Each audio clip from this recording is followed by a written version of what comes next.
ಶಂಕರಪ್ಪನ ಮನೆ. First standard Kannada 16th lesson. ಶಂಕರಪ್ಪನ ಮನೆ. Subscribe now and press the bell icon. Never miss an update. ಶಂಕರಪ್ಪನ ಮನೆ. ಸಂಜೆಯ ಸಮಯ. ಮನೆಯ ಬಾಗಿಲ ಬಳಿ ವೀಣಾ ನಿಂತಿದ್ದರು. ಆಟವಾಡಲು ಅವಳು ಗೆಳೆಯರಿಗಾಗಿ ಕಾದಿದ್ದಾಳು. ಆಗ ಮಹಾದೇವ ಅವರು ಮನೆಗೆ ಬಂದರು. ಮಹಾದೇವ ಅವರನ್ನು ನೋಡಿದ ವೀಣಾ ಸಂತಸಗೊಂಡರು.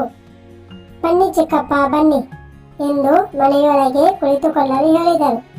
ಕುಡಿಯಲು ನೀರು ತಂದು, ಚಿಕ್ಕಪ್ಪ ಚೆನ್ನಾಗಿದ್ದೀರಾ ಎಂದು ಪ್ರೀತಿಯಿಂದ ಮಾತನಾಡಿಸಿದರು. ಚಿಕ್ಕಮ್ಮ ಮತ್ತು ತಮ್ಮನ ಆರೋಗ್ಯ ಹೇಗಿದೆ ಎಂದು ಕೇಳಿದರು. ವೀಣಾಳ ಮಾತುಗಳನ್ನು ಕೇಳಿ ಚಿಕ್ಕಪ್ಪನಿಗೆ ಸಂತೋಷವಾಯಿತು. ಮಹಾದೇವ ಅವರು ನನ್ನ ಅಣ್ಣ ಶಂಕರಪ್ಪನವರನ್ನು ಗೃಹ ಪ್ರವೇಶಕ್ಕೆ ಆಮಂತ್ರಿಸಿದರು. ಸ್ವಲ್ಪ ಹೊತ್ತು ಅಲ್ಲೇ ಇದ್ದು ಅನಂತರ ತಮ್ಮ ಮನೆಗೆ ಹೊರಡಲು ಸಿದ್ಧರಾದರು.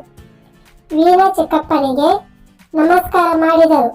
ಇನ್ನೊಮ್ಮೆ ಬರುವಾಗ ಚಿಕ್ಕಮ್ಮನನ್ನು ತಮ್ಮನನ್ನು ಕರೆದುಕೊಂಡು ಬನ್ನಿ ಎಂದು ಹೇಳಲು ಮರೆಯಲಿಲ್ಲ.